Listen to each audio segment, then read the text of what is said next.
Welcome to the Inspired Living with Autoimmunity podcast, the podcast for high achievers who want to stay sharp, focused, and full of energy despite their diagnosis.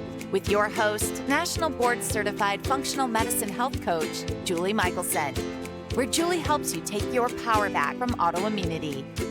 And now here's your host, Julie Michelson.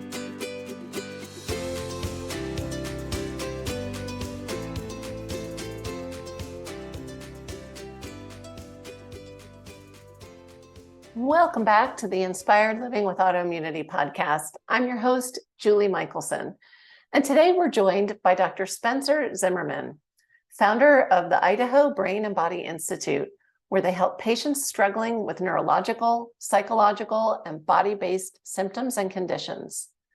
In today's episode, we're talking about the often missed impact of concussions and traumatic brain injuries on autoimmune symptoms and the body.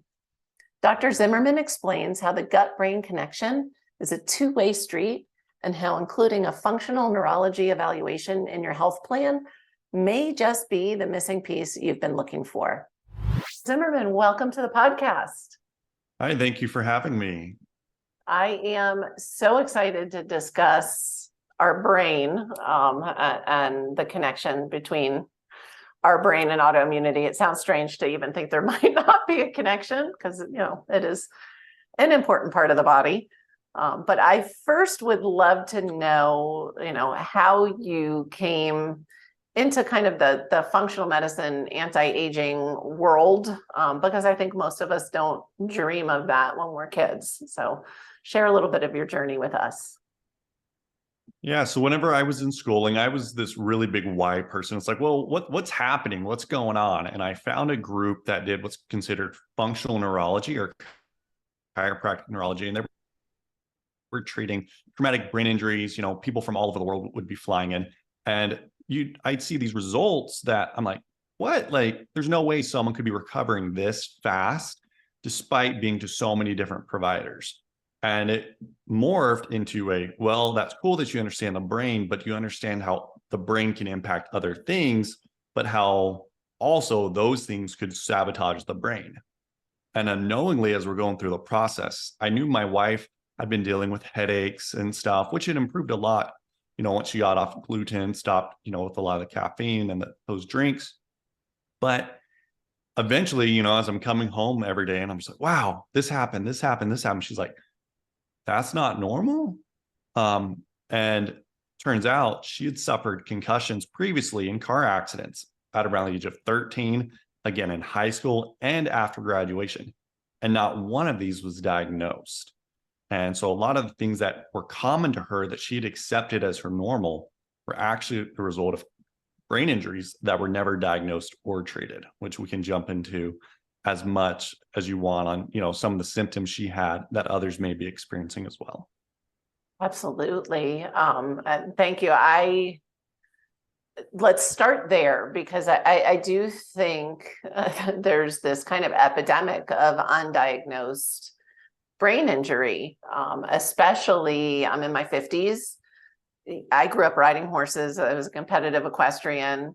And unless you lost consciousness or were vomiting or had really extreme, post-injury symptoms, nobody used the word concussion. Nobody used the word injury.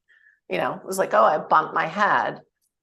So let's kind of talk, like, what is your criteria for how do we know? I mean, it sounds kind of silly to say, how do we know if we have a head injury that could have impacted our health? But I do think some of this normal growing up, I have boys, it is things that we just discount and don't think of as possibly impacting our health later on. Yeah, and this is really broken down into two categories. The first category is, what are something that happens to you that starts impacting you at that moment and you kind of keep dealing with, right? So let's say you get in a car accident, you're told you have a whiplash injury, but yet you have brain fog, you've got headaches, problems with word finding, you notice some mood changes. Well, at that point in time, it's probably more than just a whiplash injury. because your more severe whiplash injuries have a lot of brain-based issues with it. So it's really more of a combo, like a whiplash and concussion.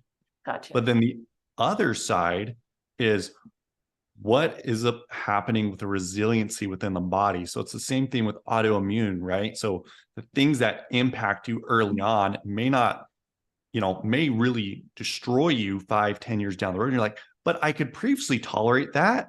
Why? What's happening? And it's because your body will do everything it can to keep you functioning in this moment at the expense of your future. And so there's really two ways of looking at it, with that being said.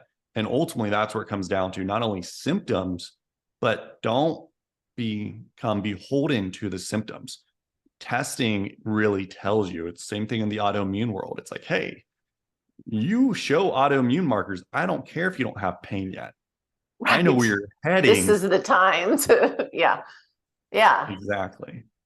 Amazing. And I kind of alluded to it, but I want to throw out there, because I think this is another thing that really wasn't ever considered back in my day, in my younger years, is this the kind of cumulative effect, right? So you maybe, hit your head and don't notice anything. But if you're active, or like you said, car accidents, it doesn't really matter. This kind of, we now know that, shocker, the brain is delicate. And so I think sometimes people don't, they're looking for that big thing. And maybe it was a couple of little bonks I shared with you before we hit record. In hindsight, I know I definitely suffered concussions, getting tossed off of horses for years. I laugh. My helmet, for those of you listening on audio, there's air quotes around helmet, as a young kid, was literally cardboard wrapped in velvet. It was, a hunt cap is what we used to call it. I grew up showing hunter jumpers, and I still have it. It's because it's so ridiculous that's what we, it looked pretty. That's what we wore on our heads. So I know I had sustained concussions as a kid. And then I got hit, didn't get thrown off a horse, but got hit front of the head, January of 2020. And I couldn't even work for 3 months, and it's definitely something that I can still, much like my RA symptoms have been gone for years, because I do the things to keep my inflammation down. And now that's on the list. Probably before I would ever feel joint pain, if I were inflamed, I feel it in my brain right away. And so I know that I don't have that resiliency. And I do, a lot to continually improve brain health and protect my brain. But let's connect this, the brain body connection, which sounds so funny to say, because, it is so clearly connected. But I want to cover, I just throw two questions at the same time. One are kind of some of what are those symptoms, and what is that testing? And is it all head related? Is it all cognition? Is it all, or, what's this connection with the rest of, how come when I get inflamed, I can feel my brain and my joints? What's going on there? Yeah. So whenever we look at the symptoms that many people can have for not only months, but years following a concussion or a traumatic brain injury, fatigue is up there at like 70%. Headaches are also up there at about, 60, 70%, with ADHD, focus concentration issues. Those are like the top 3 leading ones. But there's a lot that persist even at the 50% rate: depression, anxiety, sleep issues, brain fog, problems with word finding, memory, and really this list can go on and on. Now, when you're looking at testing for a concussion and a brain injury, your concussions, your imaging is going to be normal, because you're looking at smaller damage that's not picked up on routine imaging that can be readily accessible. So you have to look at the functionality of the brain, because when we look at concussions, there's really 3 big things that happen. is one, the brain doesn't connect them the way it should. Two is the brain goes through an energy crisis. It doesn't produce and use energy the same way, which is critical to know, because a lot of people I get who come in with old brain injuries, they don't even know it's that. They come in, thinking like, I swear it's got to be my thyroid. It's got to be my hormones. It's got to be my adrenals. And it's like, your brain uses 25 to 30% of the entire body's energy. It is the most energy demanding organ you have. So if your brain isn't healthy and efficient, chronic and fatigue is an expectation, not it's something else. And then lastly is your brain gets inflamed. So, which we'll talk more about how that ties in. But going back to how your brain connects, when we're looking at how the brain's connecting, some of the best ways to look at this is through balance and eye movements. So your eyes are really a window into the health of your brain. Now, this can be tracking a target, such as something left and right, up and down, doing it at different speeds. Also shifting your eyes between my thumbs, same thing up and down, keeping your eyes still on a stationary target. Now, the best level possible, this testing is going to be done using computerized technology, such as video oculography or video nystagmography. This is going to provide really good information and data. And the majority of the people that do this test, they do substantially worse than they believe they would. So I'll ask people, I'm like, oh, how'd you do? I think I did really well. And then I show them their recording and I'm like, oh, that was really bad. And this goes back to the compensation that we talked about initially, is your brain is going to compensate for you. And so you will think you're doing okay, but then ultimately down the road, you break. Now with balance, one of the things we know with concussions and traumatic brain injuries is you become much more visually dominant. And so doing your balance and only considering it with your eyes open is going to be very misleading, and it's going to prevent you from really knowing where you stand. So you should be doing both eyes open and eyes closed on a firm surface, but also on a perturbed surface.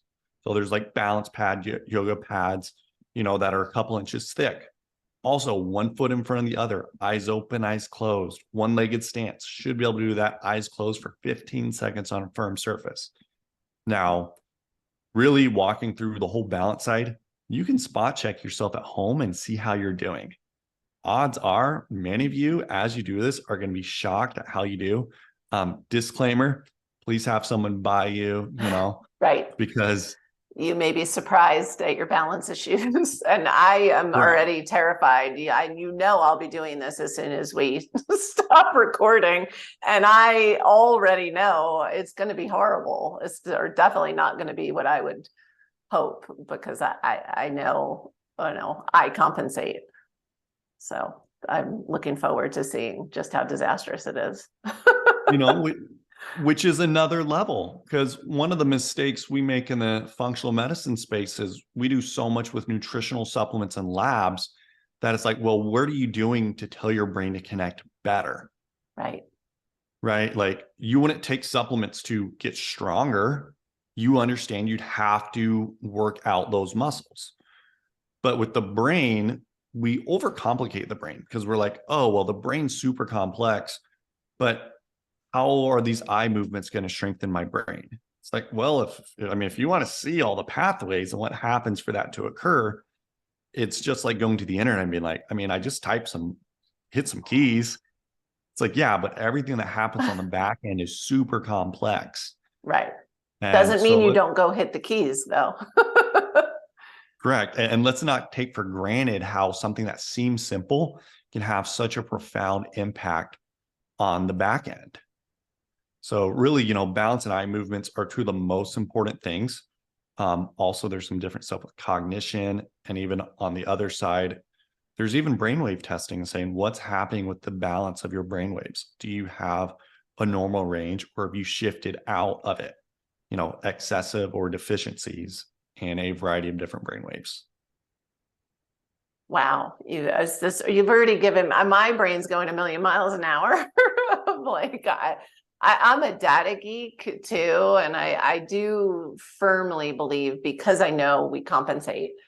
And thank goodness we can. We are, until we can't, we compensate. But I also love data, and I love to uncover weaknesses that can be strengthened.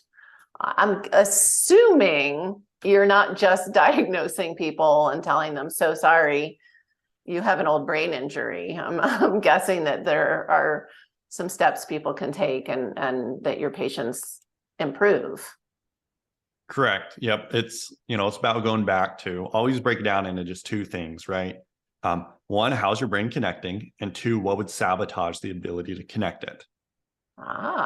So we can take those issues that we find in the balance and the eye movements, and we can use that to create a customized plan for you, right? Like, let's say you go to the gym and you're working out and you're like, oh, here's my weakness. You know what areas you need to bias to bring balance back into your workout and your strength. We can do the same thing with your testing to say, okay, based upon this, we know these parts of the brain control it. Let's use this to do it. But then on the other side, what's going to sabotage it? It's like, where are your labs at? Like, where's your thyroid? Where's your hormones? Do you have anemia? If you have autoimmunity, what are your triggers for autoimmunity? What happens when you get stressed? What happens if you lose an hour or two of sleep? Because we know it's really important with your immune system is that your lymphatics, remove all these waste. Your brain, its lymphatic system is known as the lymphatic. It's most active when you're in the proper stages of sleep.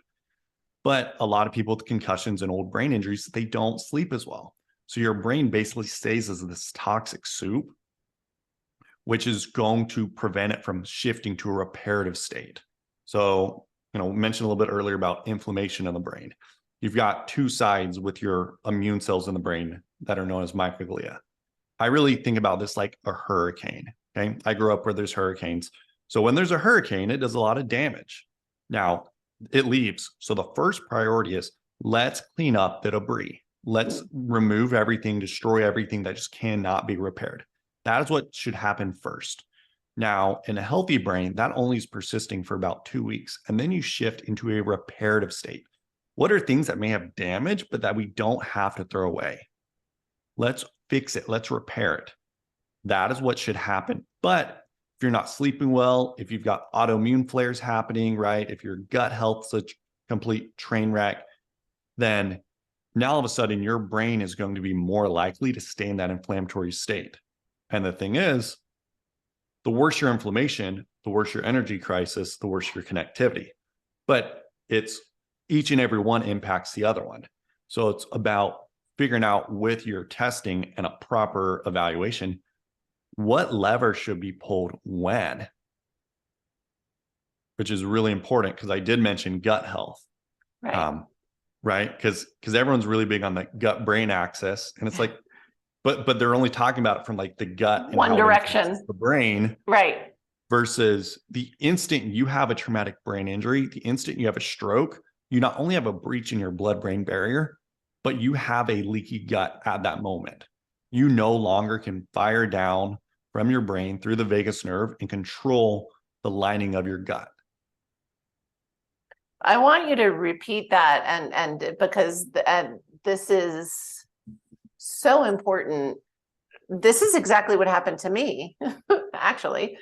You can do all the work, right? And understand your flares and triggers and get your systemic inflammation down, get to a point where I was, where you're totally symptom-free for years, have a brain injury. And yes, I was immediately dealing with, and actually that's what obviously I knew was a significant brain injury.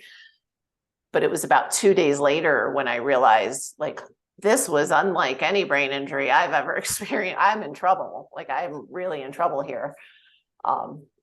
And it did. And thank you. I had no idea how that worked. But all of a sudden, I had food sensitivities.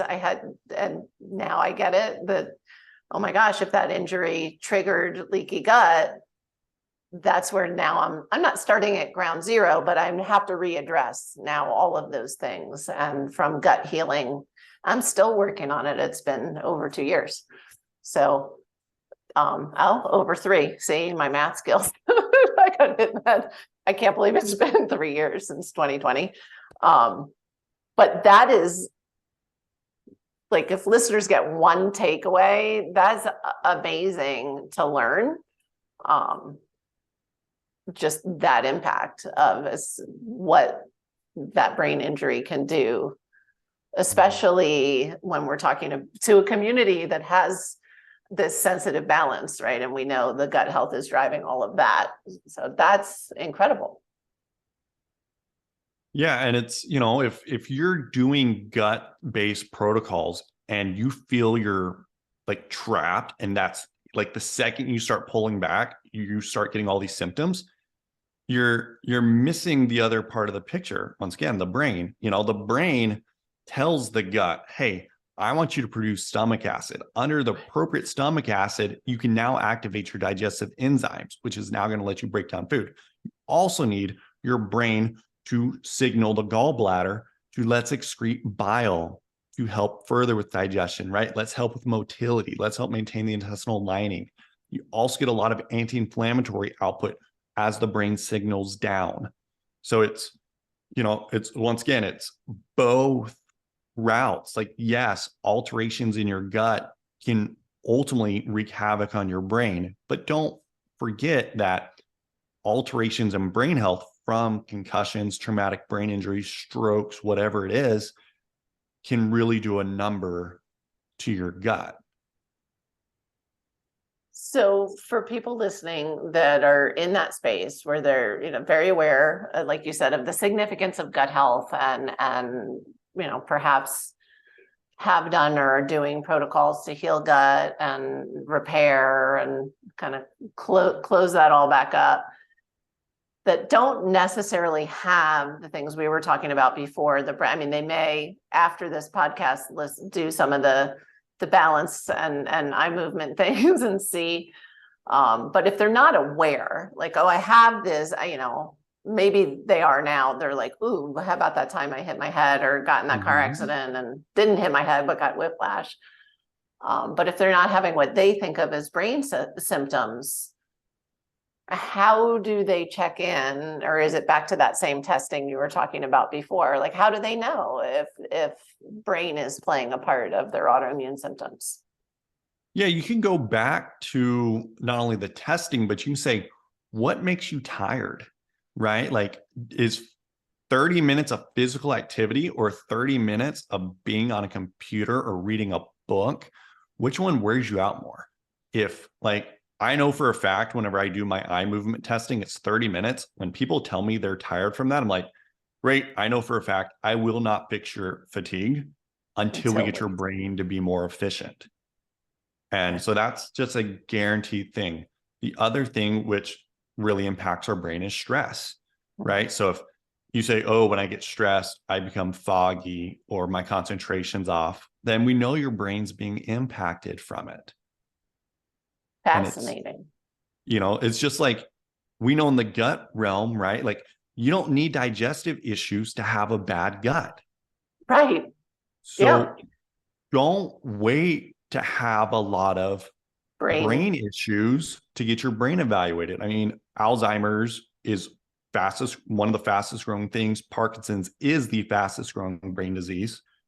And yet most people are like, well, I was good. I can't think of anything that caused it, but yet I have it. It's like, well, you understand that's probably been in the works for at least 20 years.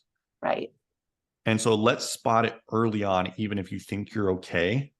Same thing in the rheumatoid arthritis, any autoimmunity. Let's spot it when you're in this silent phase where there's markers of your body misbehaving, but you don't yet have to feel it, because your journey will always be easier at that time point than it will be when you're further down the road.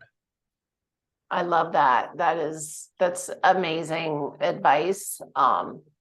So how do you, what do people look for? And maybe I'm wrong. I think what you do is fascinating. And I also think you're pretty unique. And so, how do people find somebody that can even do the assessments or find a practitioner that's incorporating brain evaluation with whole body, whole health evaluation? Yeah, there's not necessarily a ton of people that do the full body, and so you may need to co-manage, right? I'm one of those where it was through the training I did, which is why I went back even after chiropractic school and got my nurse practitioner degree, because I really want to be able to tie in all the loops for the patients that I work with. But you may need a great functional provider on the functional medicine side, but then you need a provider that does functional neurology, because a lot of them, some of them have been trained through the Carrick Institute and other places. Now, not everyone that does functional neurology really focuses on like traumatic brain injuries and concussions. So you'll know when you talk to them, you'll see stuff on their website. And you're like, oh, whoa, they're using that, video oculography, the VNG. They're using the balance platforms, and they're going to be able to go from the rehab side of your brain. And once again, when you marry the rehab side of, we call it the functional neurology with functional medicine, then you just do so much better than if you only do one on its own. Sure, because it's a two-way street. That's incredible. And having the conversations I have and doing the work that I do and not ever having had this conversation before, I'm like, oh my gosh, I can't believe these dots haven't been connected before. Like it makes so much, and obviously I have plenty of experience living it and feeling it. And again, raising 3 kids who were busy, athletic, potentially danger seeking kind of humans. Brain health has been really, through the past, I would say 10 years at least, the forefront in our family. And I mentioned before we hit record, I'm a Recode 2.0 Bredesen protocol Alzheimer's coach. So I like to think I'm pretty up on brain health, but even I really hadn't thought of it, as a driver of some of these other things. I really only thought of it as like, these are the symptoms for brain health. So you totally changed my life so far today. Thank you. Unbelievable. And I think I might have been stalking you a little bit. And so I know you're not just practicing locally, right? You also do some virtual stuff. Is that accurate? Yeah, so I'm mostly in Idaho. I'm also able to work with those in Florida, but for those with the concussions and traumatic brain injuries, normally they are flying in to see me from other states. Okay. Now, and what are your thoughts on flying post-concussion or brain injury? I'm curious. If that's what you need to do to get the proper care, it's worth the trade-off. But there are those with concussions and traumatic brain injuries, when they do it, there's going to be this lag phase of probably 2 to 3 days where you feel like you just got reconcussed. But the same thing is true when people go into higher elevation, right? Okay. So where I'm at, we're like 2,400 elevation. But if people go up and they're like, oh, I went to 4,000, I started getting more foggy, I started getting a headache, stuff like that. I'm like, okay, we know oxygenation is going to be a big player for you. Interesting. It's just fascinating. It's amazing.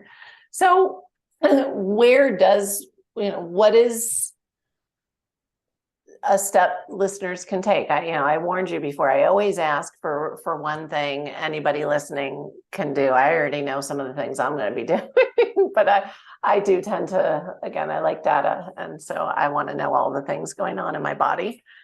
But what do you recommend? Just even in general, it doesn't have to be specific to identifying, a brain problem, but what's one step you mentioned earlier?